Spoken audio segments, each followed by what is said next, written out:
Bonjour à tous. Je voudrais commencer par une petite histoire, enfin une belle histoire. Vous aimez les histoires? C'est une amie américaine qui nous a rapporté ça, ça doit dater à peu près d'une année. Elle vit dans la région, mais elle a entendu ça quand elle est retournée dans son église. C'est un des pasteurs de son église qui travaille dans les milieux, qui exerce son ministère pas mal dans les milieux LGBT. Et puis un jour, il est dans un centre commercial, il va s'acheter un café. Et en rentrant à l'entrée du café, il y avait un monsieur qui avait plus l'apparence d'une femme, qui est probablement trans ou j'en sais rien. Et lui, il passe comme ça, et il ne fait pas attention plus que ça. Et quand il a commencé son café, c'est un seigneur qui lui dit « Mais tu ne lui as même pas demandé comment il s'appelait et quelle est son histoire ?» Ok, donc il achète son café, il ressort, et il va voir la personne, il dit « Bonjour, tu t'appelles comment ?» etc. Elle dit « Ah, mais je m'appelle Gloria », et puis il raconte un peu sa vie, et puis et toi, tu t'appelles comment et tu fais quoi? Et là, il dit « Ben voilà, je fais le machin, et puis je suis pasteur. » Elle a dit « Quoi, Dieu? Mais pourquoi je suis en colère contre lui parce qu'il savait que j'étais une femme et il m'a donné un corps d'homme et blablabla. Bla bla, et ça part assez violent, quoi. Et là, il lui dit mais est-ce que le prénom Greg te dit quelque chose? Oui, mes parents, pourquoi ils m'ont appelé Greg? Ils auraient dû savoir que j'étais une femme et pas un homme, etc. Et ça repart encore de plus belle. Et puis là, il lui dit mais qu'est-ce qu'il te faudrait pour te faire changer d'avis, que Dieu ne s'est pas trompé, que tes parents ne se sont pas trompés? Et il dit, il me faudrait un miracle qui soit incontestable, incroyable, et il met plein d'adjectifs comme ça. Et donc là, il dit, écoute, il prie pour lui, il dit, Jésus, je prie pour un miracle qui soit incontestable, incroyable, et il reprend ces mots, quoi. Et à ce moment-là, la personne hurle, de douleur là, sur le côté. Et alors il dit, mais qu'est-ce qui se passe? Il dit, je ne sais pas, mais je me suis fait tatouer récemment mon prénom Gloria. Et là, il soulève le t-shirt et c'est marqué Greg. Et là, il hurle et il s'en va en cours. Et alors, mon ami raconte qu'elle est retournée l'été dernier, elle a demandé des nouvelles et il dit je ne l'ai pas revu. Par contre, il a eu une vision il le voyait dans l'église, donc il sait que un jour il va venir, mais il n'a pas de nouvelles pour l'instant. Et au-delà du fait, du miracle de ce que Dieu fait, je trouve cette histoire intéressante parce qu'elle me parle sur plein de choses.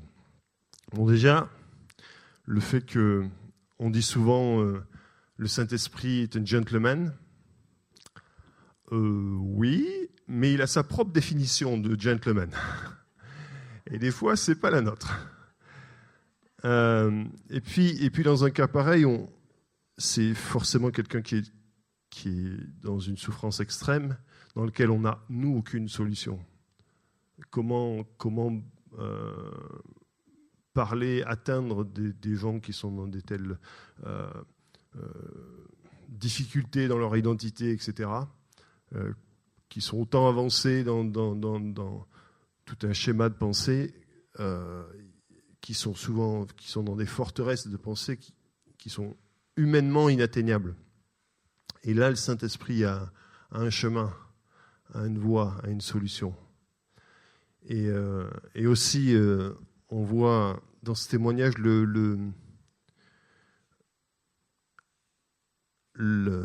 l'écoute et l'intimité de cet homme, de ce pasteur, où le Seigneur juste lui murmure. On peut entendre ce qu'il y a dans sa tête. Hein. Le Saint-Esprit qui lui dit, mais tu lui as pas demandé comment il s'appelait. Et il y a ce thème-là. Puis après, il lui donne Greg. C'est encore l'histoire de son nom. Et puis, finalement, voilà, il va avoir ce miracle. Mais la puissance, c'est le Saint-Esprit qui le fait. Lui, il est juste là. il écoute, et tout doucement, il dit des choses, et on voit dans ce récit, dans ce que j'ai capté, on voit cette douceur de cet homme qui fait quand même attention à la personne qui est devant lui. Et je me dis, mais pour voir l'œuvre du Saint-Esprit agir avec puissance, comme on le voit dans cet exemple-là, ça demande cette intimité et ce cœur à cœur avec le Saint-Esprit. Et également, ça demande d'être prêt à être bouleversé, d'être prêt à être remis en question. Et ça m'a amené à ce verset dans Ésaïe 55, versets 8 et 9, il dit « Car mes pensées ne sont pas vos pensées et vos voix ne sont pas mes voix, dit l'Éternel. Car comme les cieux sont élevés au-dessus de la terre, ainsi mes voix sont élevées au-dessus de vos voix et mes pensées au-dessus de vos pensées. » Donc ça, c'est l'Ancien Testament. C'est une réalité. Mais nous vivons sous une autre réalité en même temps. 1 Corinthiens 2,16, « Car qui a connu la pensée du Seigneur pour l'instruire, pour qu'il instruise ? Mais nous avons la pensée de Christ. » Et 1 Corinthiens, dans le même passage, au verset 11, « Car qui des hommes connaît les choses des hommes, si ce n'est l'esprit de l'homme qui est en lui ? Ainsi personne ne connaît les choses de Dieu non plus, si ce n'est l'esprit de Dieu. Or, nous avons reçu non l'esprit du monde, mais l'esprit même qui vient de Dieu, que nous comprenions tous les bienfaits que Dieu nous a accordés par sa grâce. » Donc il y a ces deux passages qui font écho l'un à l'autre et qui nous disent, d'un côté, les pensées de Dieu et les voix de Dieu sont au-dessus de nous, et de l'autre côté, nous avons la pensée de Christ. Et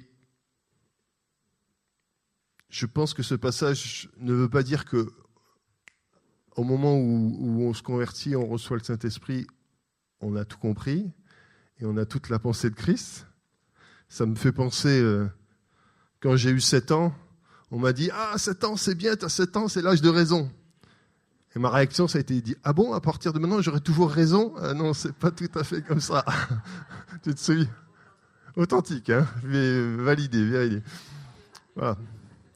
J'aurais bien aimé, hein, ça aurait été pratique, hein, mais bon, peut-être pénible pour les gens autour de moi. Mais bon, voilà. Mais en fait, certes, quand on vient à la foi, on a une connaissance qui effectivement, il y a des choses qui nous sont révélées. Mais après, il y a un chemin dans cette découverte de la pensée de Christ, de la révélation de la pensée de Dieu, de l'œuvre de Dieu. Et en fait, ça vient mettre en nous un conflit. Parce que ces voix sont au-dessus de nos voix, ces pensées sont au-dessus de nos pensées. Mais d'un seul coup, on y a accès. Et potentiellement, les voix de Dieu et les pensées de Dieu viennent bouleverser ce que je crois, viennent bouleverser mes pensées, viennent bouleverser ce qui me semble bien de faire, etc. Comme cette histoire.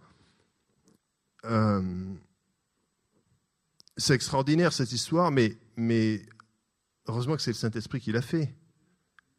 Imaginez, alors là c'est un miracle, mais imaginez quelque chose d'équivalent en termes de choc émotionnel. Si vous le faites, vous, humainement, mais c'est une catastrophe. Là, on sait que le Saint-Esprit, il a un chemin, mais pour la personne, je pense que, vu sa réaction, il n'a pas trouvé que c'était super. Et voilà, ça va devoir décanter, je ne sais pas le process qui va se passer, mais il y a eu un conflit, il y a eu un choc, quoi.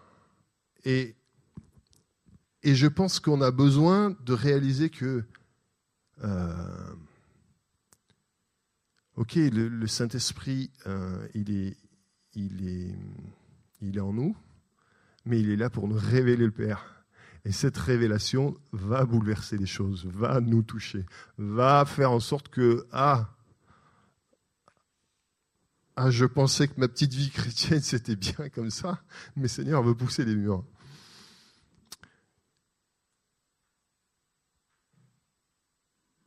Et ça nous amène, ça fait écho au renouvellement de l'intelligence dont Paul parle dans Romains 12.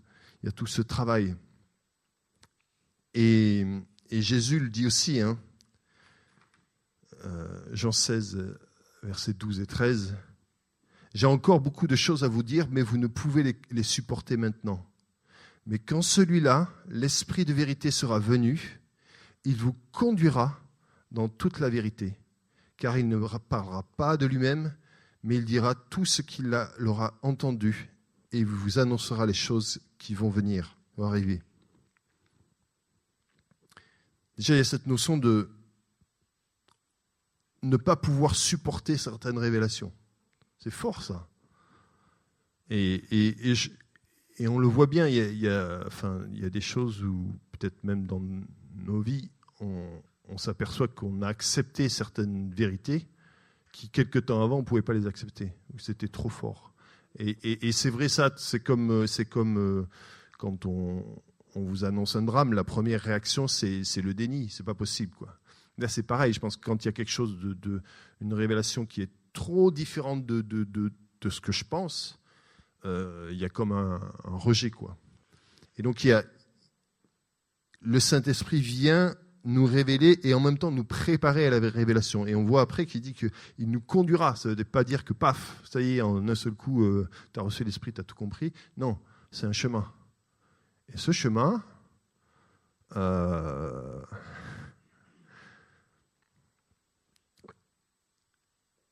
il se sert des moments de la vie qui ne sont pas un long fleuve tranquille.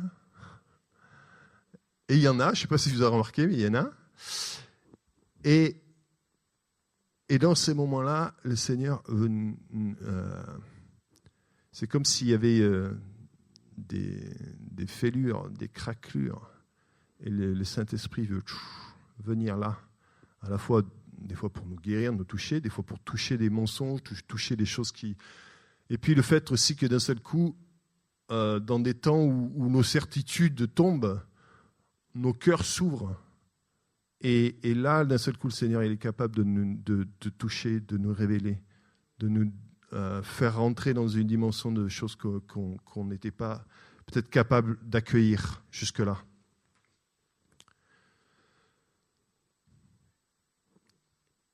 Et tout ça m'amène au fait que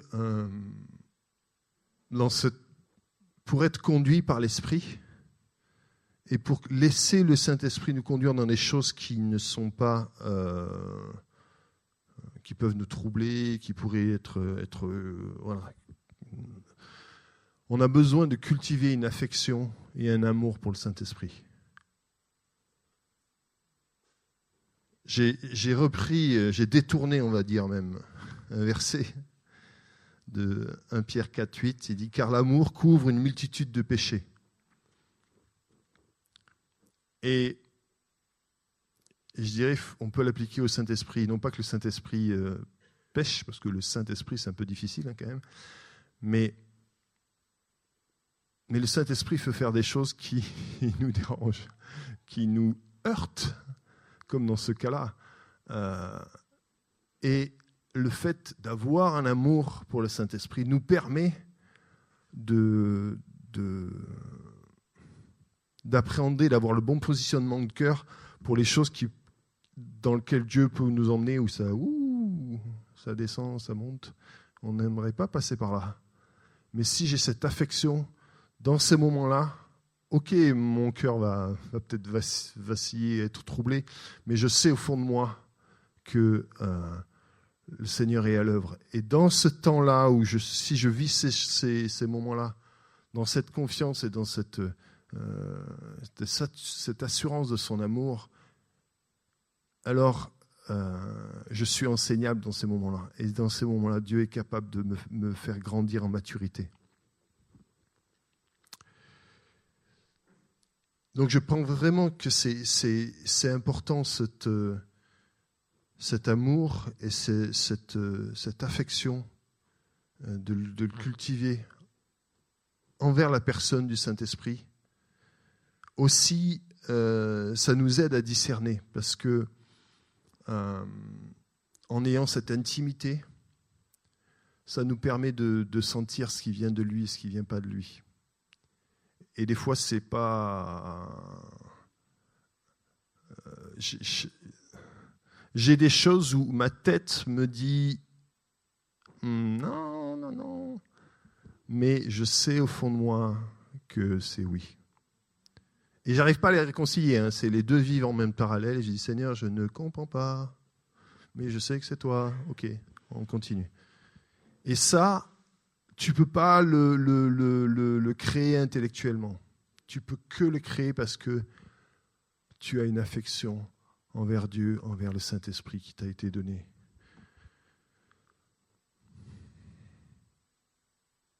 Hébreux 5:8, bien qu'étant fils de Dieu, il a appris l'obéissance par tout ce qu'il a souffert. Donc là, on parle de Jésus. C'est mauvaise nouvelle, c'est arrivé à Jésus. Donc, on a du mal à à échapper au truc. Même Jésus, bien qu'étant fils de Dieu, il a appris l'obéissance par tout ce qu'il a souffert. Là, ça nous parle d'obéissance, mais ce verset est troublant, mais en même temps, c'est Jésus, dans sa limitation d'homme, il a vécu comme nous, et donc il a dû apprendre l'obéissance, même Jésus.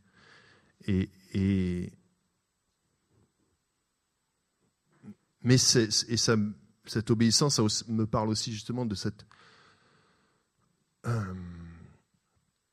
révélation, cette compréhension de ce que le Saint-Esprit veut nous donner, qui passe par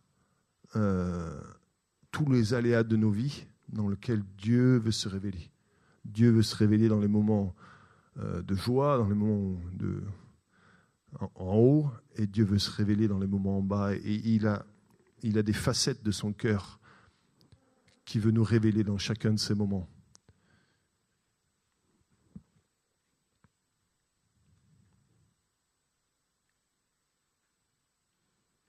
Et cette affection, effectivement, c'est pour le Saint-Esprit, ça nous permet d'avoir confiance dans ces moments de trouble. Et quand je lui fais confiance dans ces moments, je lui donne la possibilité de former en moi son caractère, le caractère de Christ, de mettre en moi sa pensée. Et c'est plus du coup quelque chose de superficiel que je connais juste intellectuellement, mais boum, c'est quelque chose qui fait partie de mon vécu, dans lequel j'ai mes tripes, dans lequel j'ai pu voir la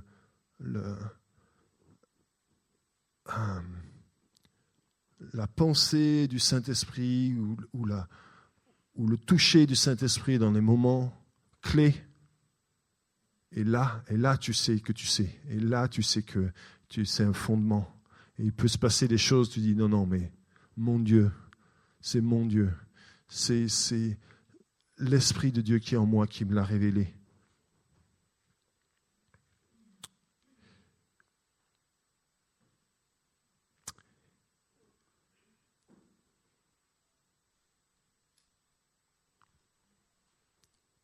Et donc, cultiver cette intimité avec le Saint-Esprit pour avoir cette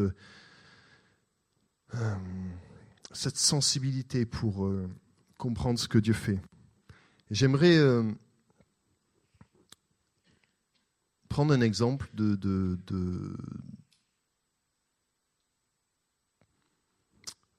d'un réveil en fait qui s'est passé et à chaque fois qu'il y a des réveils, des souffles de Dieu, du Saint-Esprit, ils ont toujours une couleur particulière. Et par contre, il y a toujours des gens qui ont du mal et qui, des fois, rejettent ça, et qui le prennent de diverses manières. Et Et je pense que c'est bien de comprendre un peu ce qui se passe. Il y a quelques années, donc, il y a eu le réveil à Toronto, qu'on a appelé de diverses manières, mais bénédiction de Toronto, la bénédiction du Père. C'était en 94. Alors je sais que certains y ont été. Et puis, voilà, ça a été perçu de diverses manières. Pour vous expliquer un peu, si vous n'avez jamais entendu parler, il y a eu, c'était dans une église dans la ville de Toronto, au Canada, et il y a eu un souffle de l'esprit qui a en gros, déjà pendant 6 semaines, ils ont fait des réunions tous les soirs. Au bout de 6 semaines, ils se sont dit, bon, on va quand même faire une pause un soir par semaine, sinon on ne va pas durer. Ça a duré 12 ans. Et puis après, ça continue encore d'autres formes. Et il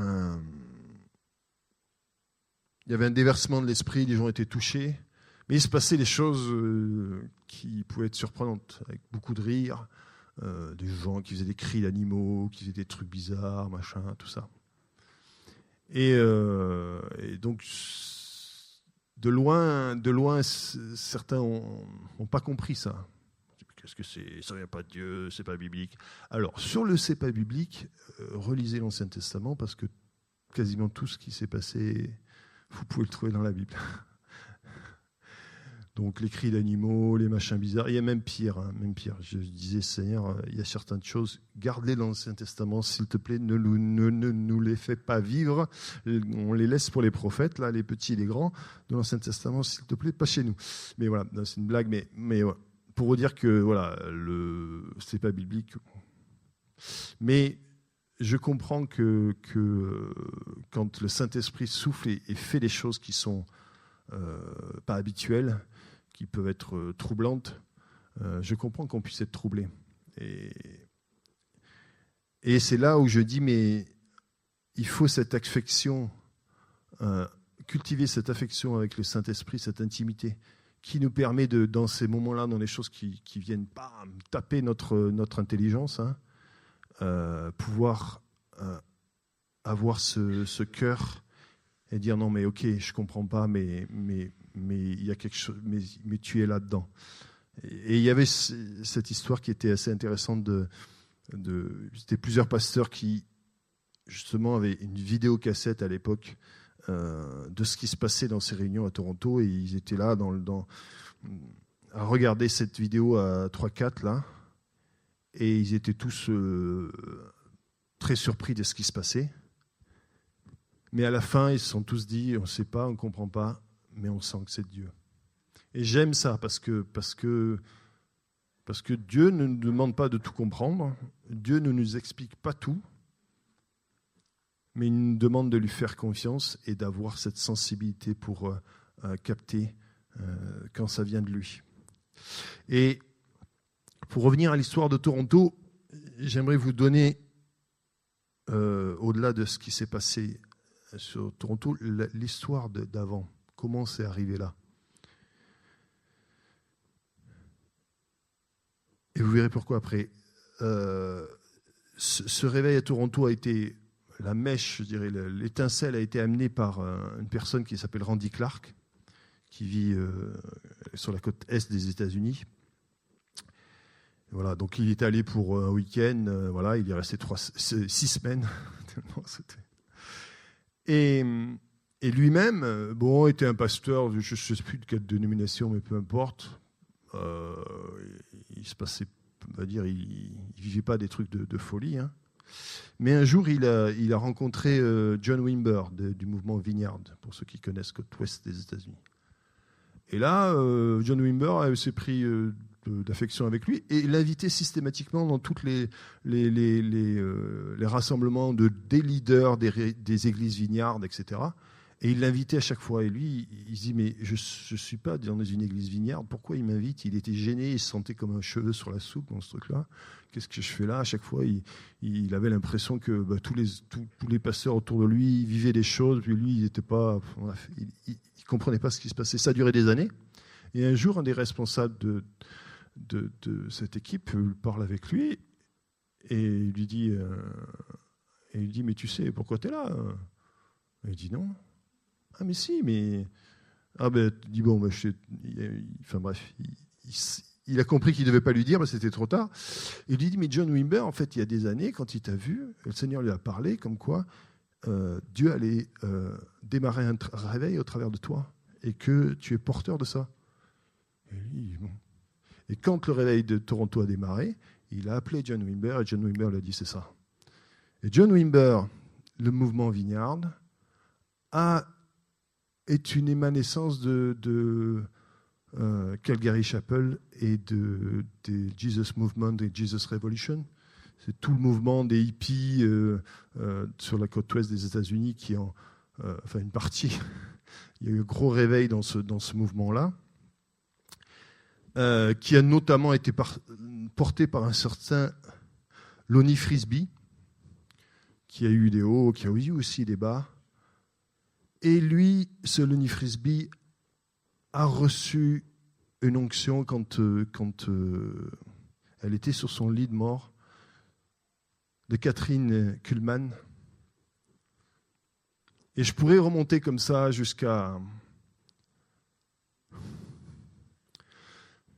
jusqu'au réveil d'Azusa Street, jusqu'à la Pentecôte, et jusqu'à la croix.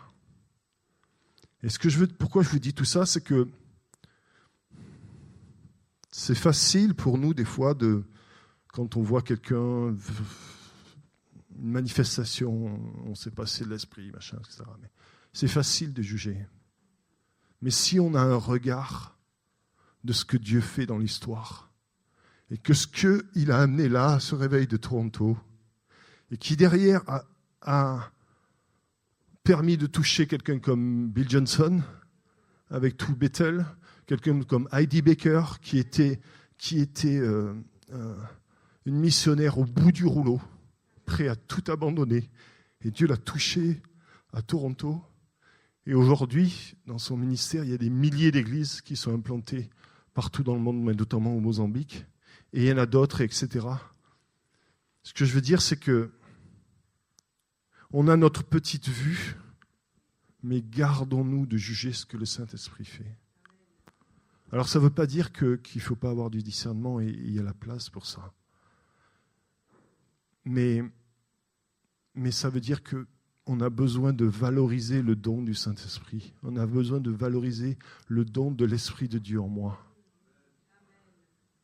En moi et dans les autres. Et Bill Johnson dit une chose, il dit « La chose que je crains le plus sur terre, c'est Dieu chez les autres. » Il le dit ça vis-à-vis de la critique qu'on peut avoir dans l'Église les uns envers les autres.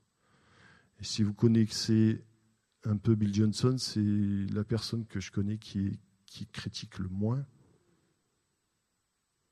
Bien qu'il se reçoit énormément de choses, il lui arrive d'avoir des magazines. Vous savez, aux États-Unis, il y a plein de magazines chrétiens comme ça. Et d'un seul coup, il voit la photo de quelqu'un qui lui a causé beaucoup de tort. Et il reste dessus jusqu'à ce qu'il sente l'amour de Dieu pour cette personne.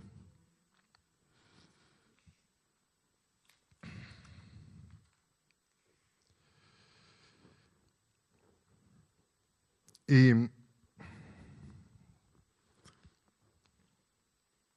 pour revenir à Toronto, je voudrais vous partager quelque chose que j'ai vécu qui était assez particulier. On avait organisé dans la suite, ça doit être en 96, une conférence ici dans la région où on a invité un des leaders de Toronto, etc. Et dans la préparation de ce temps, à l'époque j'étais dans l'équipe de louange, dans les leaders de l'équipe de louange, et on avait un temps de prière, etc. Et d'un seul coup, je ne sais pas si j'étais déjà à genoux, mais bref, je me mets à sangloter, à pleurer. Et ça m'était déjà arrivé d'avoir des choses comme ça dans la prière, Mais en général, quand ça se passait, j'avais une émotion, j'avais quelque chose à cœur, j'étais touché par le Saint-Esprit pour quelque chose de particulier. Et là, rien du tout. Il n'y avait rien au niveau de mes émotions, rien du tout. J'ai juste mon corps qui pleurait et qui sanglotait comme ça. Et au bout d'un moment, je dis, Seigneur, c'est quoi? Et je sens que c'est en fait le Saint-Esprit qui pleure au travers de moi. Et la pensée qui me vient, c'est, mais pourquoi si peu de personnes m'aiment? Et bien sûr, je pense que le Saint-Esprit ne parlait pas des non-chrétiens, mais parlait de ceux qui le connaissent. Et il y a eu toutes sortes de théologies dans le passé. Je sais que moi, à un moment donné, on disait, est-ce qu'il faut prier ou pas prier le Saint-Esprit? Parce que c'est un esprit, oh là là, c'est un esprit. Ok, Dieu est esprit, vous n'avez pas de problème pour prier Dieu, donc bref. Tout ça pour dire que je pense que l'ennemi a mis toutes sortes de théologies pour essayer de nous freiner dans notre intimité avec le Saint-Esprit, alors que c'est la clé, alors que c'est le seul chemin pour débloquer. Vous voyez cette situation, ce témoignage que je vous ai raconté au début, c'est venu uniquement parce qu'il y avait cette intimité avec le Saint-Esprit. Et le Saint-Esprit, c'est le cadeau du Père. Combien plus le Père qui est dans le ciel donnera-t-il le Saint-Esprit à ceux qui le lui demandent? Luc 11, 33. Le Saint-Esprit, le cadeau du Fils. Toutefois, je vous dis la vérité, il vous est avantageux que moi je m'en aille, car si je ne m'en vais pas, le Consolateur ne viendra pas à vous. Mais si je m'en vais, je vous l'enverrai. Et là, clairement, Jésus dit, mais le prix du Saint-Esprit en nous, c'est la croix.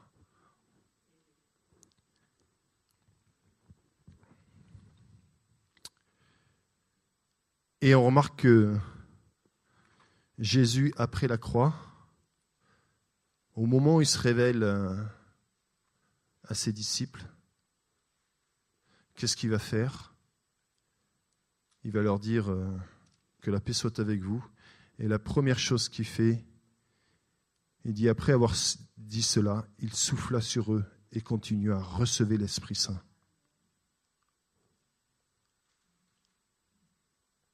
Ça me parle vraiment sur le fait que, quelque part, c'était le but de Jésus. C'était, il faut que je passe à la croix pour qu'il reçoive l'Esprit. Et souvent, on parle de la croix par rapport au salut, et c'est vrai. Mais le but de Dieu, ce n'est pas juste de tirer de l'enfer. Mais en fait, c'est de nous reconnecter avec lui. Et je dirais que nous tirer de l'enfer, c'est la conséquence du fait d'être reconnecté avec lui. Et donc le but vraiment de la croix, c'est qu'on reçoive le Saint-Esprit. Et c'est pas, et j'ai pas trop insisté sur l'aspect puissance du Saint-Esprit, bien que ce soit quelque chose qu'on ne puisse pas dissocier du Saint-Esprit, qui est très important. Mais je veux ce matin qu'on réalise que c'est une personne, c'est la personne même de Dieu qui est en nous, avec qui le Seigneur veut qu'on ait cette intimité. Et cette intimité qui nous conduit dans toute la vérité, qui nous conduit à voir, à recevoir la révélation.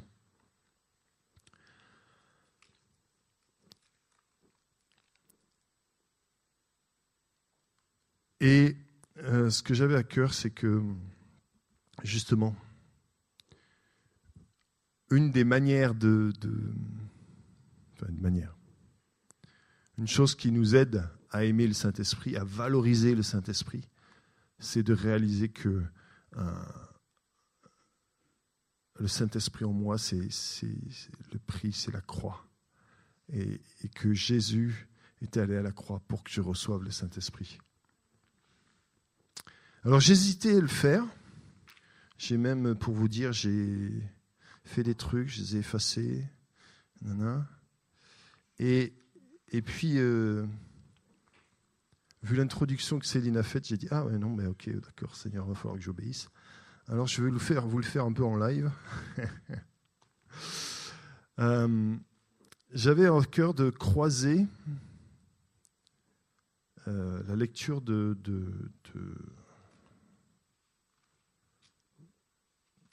passages de Jésus qui va à la croix et toute l'arrestation, etc., avec des promesses du Saint-Esprit de l'Ancien Testament,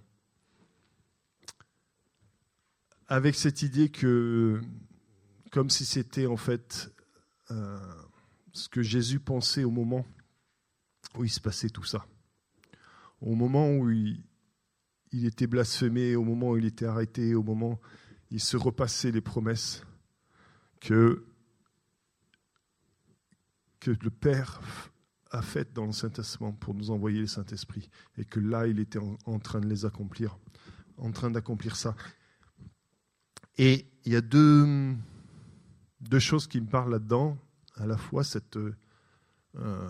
effectivement ce que j'ai dit, le fait que la valeur du Saint-Esprit en nous, c'est la croix. Et aussi, quand on voit le récit, il y a vraiment, bon là on est plus dans les bas, il y a des hauts, des bas, quoi. Il y a des choses où il y a le reniement de Pierre, etc., etc. Et quand on voit ça, c'est comme dans nos vies, on voit les trucs et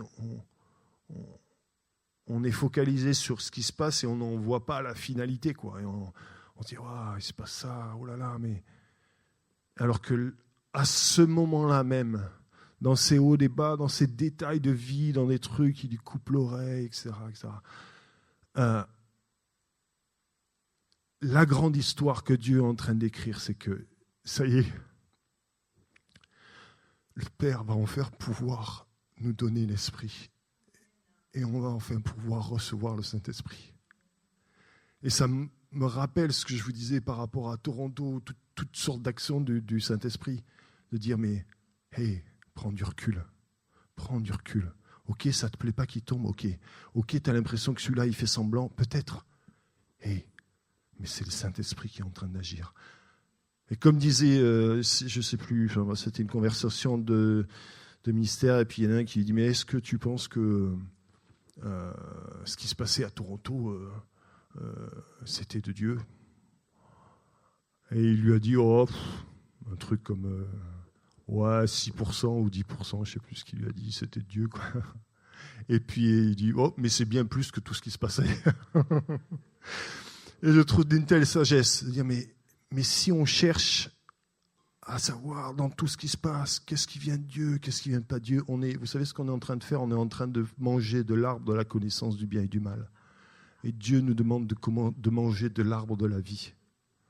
Et on a besoin d'arrêter ça et de dire, waouh, Seigneur, je ne sais pas ce qui se passe. Je ne sais pas pourquoi cet homme, tu as changé son tatouage, qu'il est parti en courant. Tu aurais peut-être pu faire ça un peu plus soft. Peut-être juste, touché par l'amour de Dieu, gentil. Tu vois, ça aurait été plus facile pour moi, tu vois. Non, tu as choisi de faire ça. Ok, c'est toi qui es Seigneur. Et on a besoin de nous soumettre à la seigneurie du Saint-Esprit. Et de dire, ok Seigneur, je comprends une chose, c'est que j'y comprends rien du tout en fait. Et la seule chose où je suis responsable, c'est de se dire, ok, est-ce que là, je sens que c'est soi? Est-ce que là, tu me demandes de faire ça? Et d'apprendre de cette intimité, d'apprendre à écouter cette voix, cette douce voix qui dit, tu lui as pas demandé son prénom en fait. Greg? Voilà. Amen. Il nous reste un peu de temps là. On va faire ça. Je ne vous garantis pas du résultat. mais quand même, je pense qu'il faut qu'on le fasse. Et je vous invite à vraiment pas vous focaliser du tout sur moi et que le Saint-Esprit vous parle sur quoi il a envie de vous parler. Mais vraiment que ce soit un temps devant le Seigneur et qu'on On laisse ces paroles nous toucher à la fois de la croix et à la fois de ces promesses du Saint-Esprit.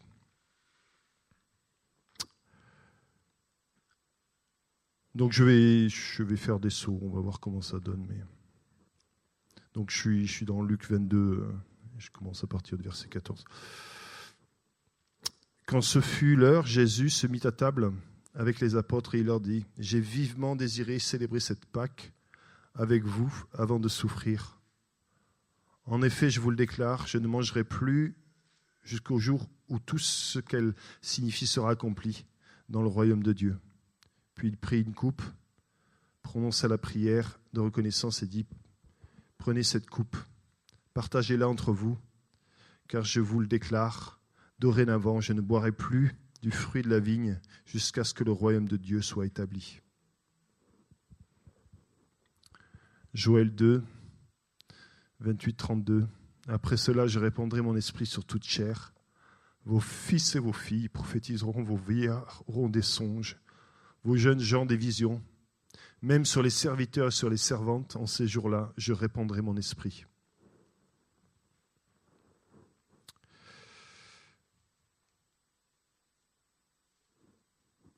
Jésus qui continue, d'ailleurs, voici, celui qui va me trahir est ici, à table avec moi.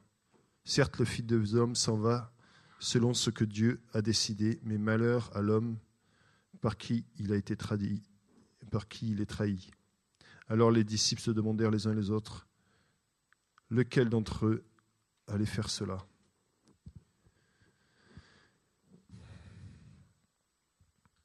Les disciples eurent une vive discussion. Il s'agissait de savoir lequel d'entre eux devrait être considéré comme le plus grand.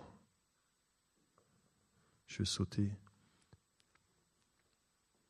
« Simon, Simon, dit Jésus, fais attention, Satan vous a réclamé pour vous passer tous au crible, comme on secoue du blé pour le séparer de la balle.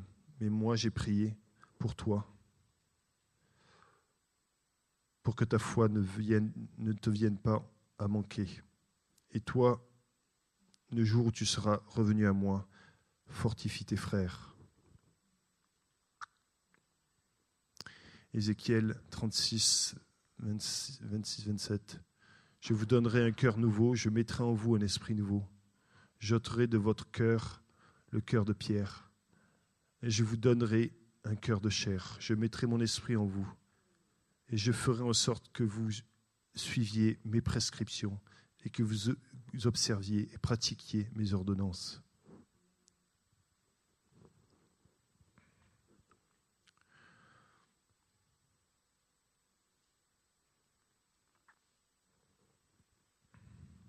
Je saute un peu. Il n'avait pas fini de parler quand toute une troupe surgit, et à sa tête le nommé Judas, l'un des 12. Il s'approcha de Jésus pour l'embrasser. Mais Jésus lui dit : « Judas, c'est par un baiser que tu trahis le Fils de l'homme. »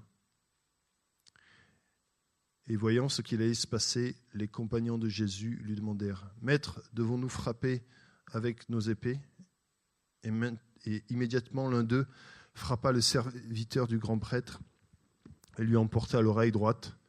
Mais Jésus les retint en disant : « Laissez faire même ceci. » Puis il toucha l'oreille du blessé et le guérit. Il se tourna ensuite vers les chefs des prêtres, les chefs des gardes du temple et les responsables du peuple qui avaient accompagné cette troupe pour le prendre. « Me prenez-vous pour un bandit pour que vous soyez venus avec des épées et des gourdins ? J'étais chaque jour dans la cour du temple et personne n'a mis la main sur moi. Mais maintenant, c'est votre heure et les ténèbres vont exercer leur pouvoir. » Ézéchiel 37, 14. « Je mettrai mon esprit en vous et vous vivrez. Je vous établirai dans votre pays et vous saurez que moi, l'Éternel, j'ai parlé et j'agis, dit l'Éternel. »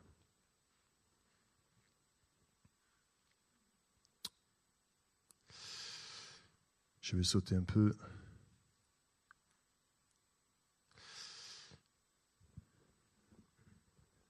c'est Pierre qui dit « Mais non, je ne sais pas ce que tu veux dire », s'écria Pierre.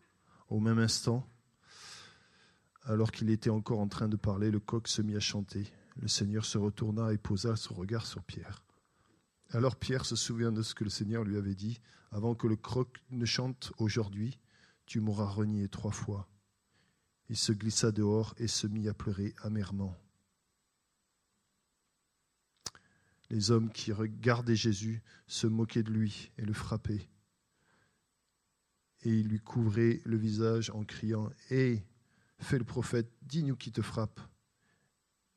Et ils l'accablèrent d'injures. Ésaïe 32, 15.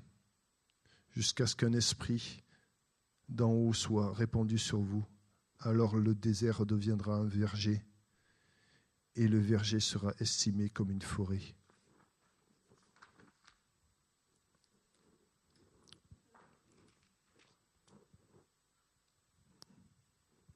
Yep.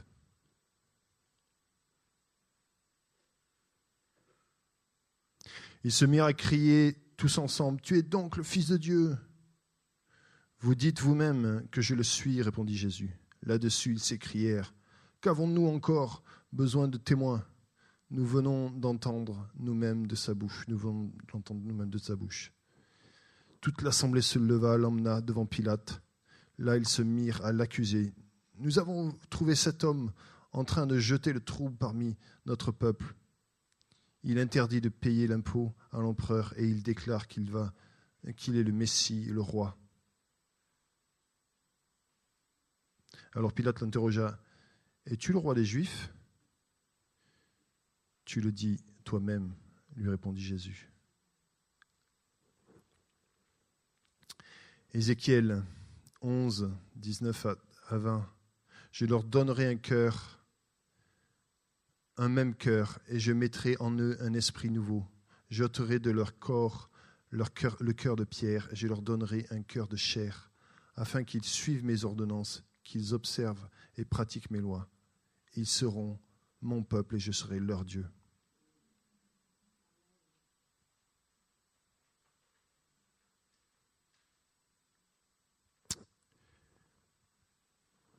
Pilate convoqua les chefs des prêtres et les dirigeants et leur dit « Vous m'avez amené cet homme en l'accusant d'égarer le peuple. Or, je l'ai interrogé moi-même devant vous et je n'ai l'ai trouvé coupable d'aucun crime dont vous l'accusez. Hérode non plus. D'ailleurs, puisque il nous l'a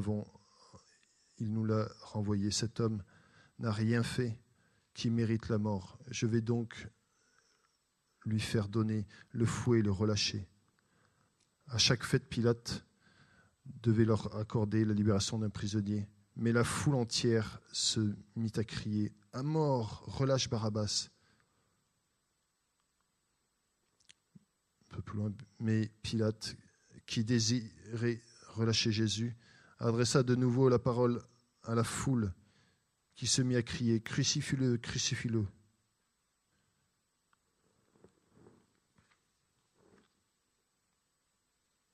Jérémie 31, 33. « Voici les jours viennent, dit l'Éternel, où je ferai avec la maison d'Israël et avec la maison de Juda une alliance nouvelle, non comme l'alliance que j'avais faite avec leur père. Je mettrai ma loi au-dedans d'eux, je l'écrirai dans leur cœur, je serai leur Dieu, ils seront mon peuple. »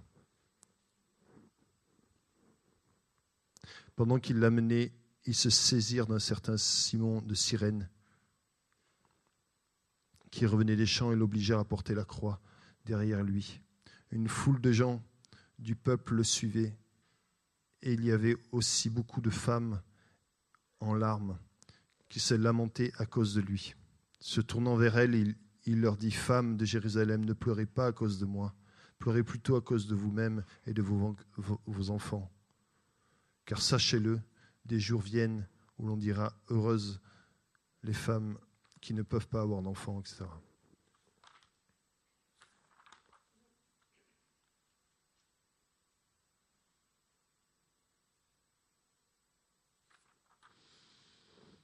Car je répandrai des eaux sur le sol altéré, des ruisseaux sur la terre desséchée. Je répandrai mon esprit sur ta descendance et ma bénédiction sur tes rejetons.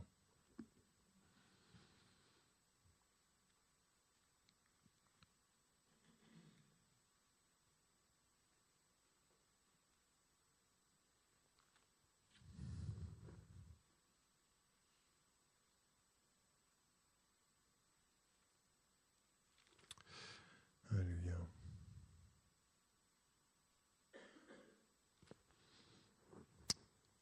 Je vais juste lire ce dernier verset. Je répandrai sur la maison de David et sur les habitants de Jérusalem un esprit de grâce et de supplication, et ils tourneront les regards vers moi, celui qu'ils ont percé. Je vous propose d'avoir un temps de prière et de laisser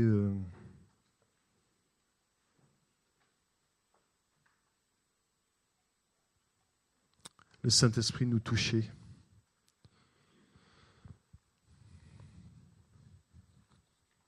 Je veux juste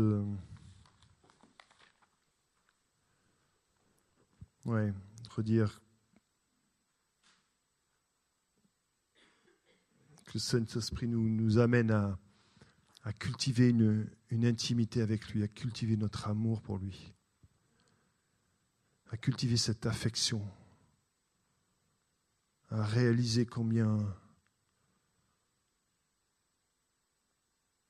oui, Christ en nous, l'espoir de gloire, mais plus que ça, plus que ça. C'est vraiment le plan ultime de Dieu, le plus beau cadeau de l'univers, c'est son esprit en nous et qui a coûté la croix, qui a coûté le sacrifice de Jésus. Et vraiment que nos cœurs s'alignent au cœur du Père, s'alignent au cœur du Fils qui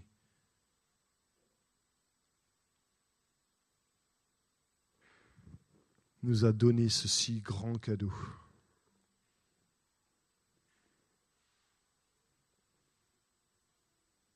Saint-Esprit, je prie ce matin que tu te révèles. Seigneur, tu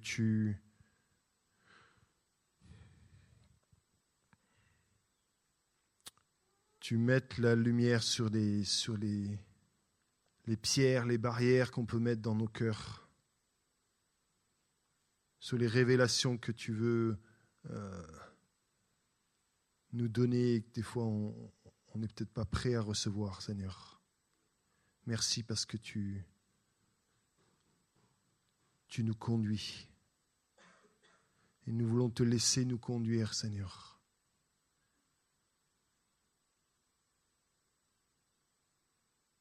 Merci parce que tu le fais des fois doucement, des fois avec force, Seigneur, mais c'est toi qui es souverain. Et nous voulons recevoir et être ce peuple qui chérit la présence de Dieu, qui chérit le don de Dieu, le don du Père, et qui t'aime. Vraiment, je prie vraiment pour une affection dans nos cœurs, et une sagesse et une maturité, mais vraiment cette affection, comme que ce soit vraiment la chose la plus importante dans nos vies, c'est ta présence en nous. Parce que ça a coûté le plus grand sacrifice de toute l'histoire, de toute l'humanité, de toute l'éternité. Ça a coûté ton sacrifice, Jésus. Et Seigneur, on ne veut pas être léger avec ça, Seigneur. Et en même temps, et en plus, c'est pas juste nos vies qui sont en question. C'est la vie des gens qui nous entourent, Seigneur. Tu fais de nous des canaux pour transmettre ta vie, ta présence, Seigneur. Et tu as choisi de passer par nous et quelque part que par nous. Même si des fois tu fais des choses directement, mais Seigneur, tu as choisi de passer par nous et j'aurais préféré que ce soit autrement, Seigneur, mais dans ta sagesse immense, tu veux que ça passe par nous, Seigneur. Alors on dit oui, Seigneur.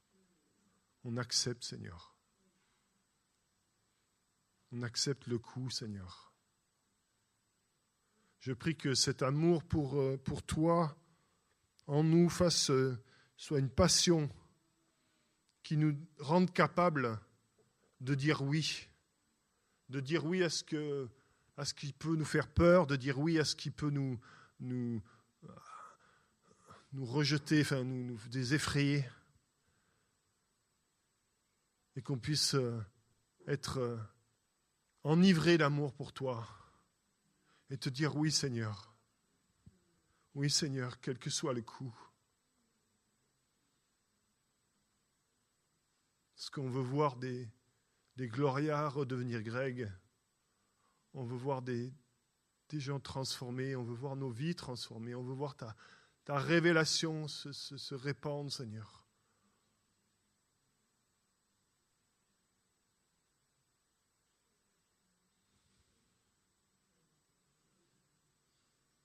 Touche nos cœurs, Seigneur.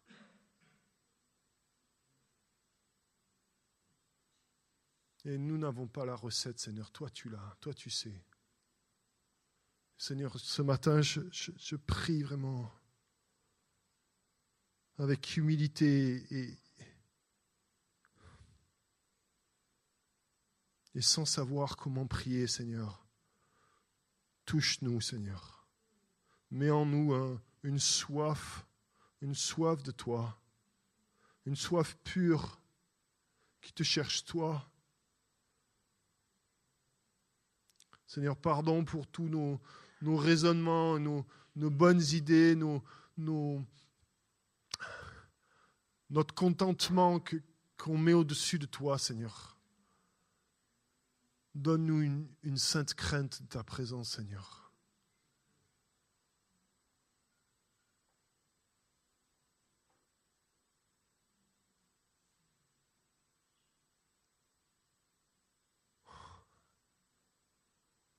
Merci Jésus. Seigneur, merci parce que si on peut prier comme ça, Seigneur, c'est d'abord ton désir. Si on a soif de toi, c'est parce que tu l'as mis en nous, Seigneur. La repentance, c'est un cadeau du ciel. Le cœur, nos cœurs qui se tournent vers toi, c'est un cadeau de toi. Seigneur, merci pour tous mes frères et sœurs qui sont là ce matin. Merci parce que tu les as choisis pour être là ce matin. Et tu les touches, tu mets en eux quelque chose, un feu nouveau. Tu répands ton esprit, Seigneur.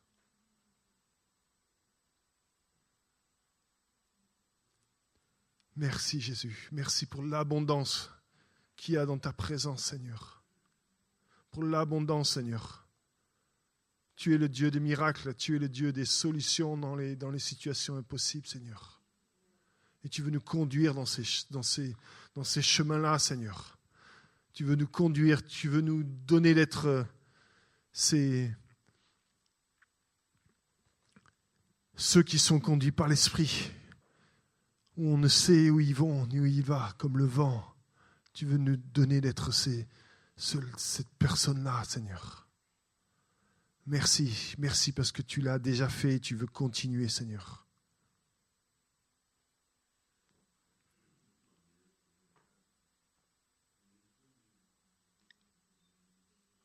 Amen, Jésus. Amen. Amen. Et vous savez, ça a été le cas à Toronto, mais ça a commencé, la Pentecôte, ça a commencé par beaucoup de rire. Et les gens disaient, mais ils sont ivres. Donc ce qu'il y a de bien avec le Saint-Esprit, c'est qu'il y a des moments où il vient. Ah! Ça ne dure pas longtemps. C'est bon, il vient nous ressaisir, mais il veut qu'on soit dans la joie. Et il nous amène dans cette joie. Et la joie, c'est la monnaie du ciel. Et c'est une joie d'être dans sa présence. Alléluia. Amen.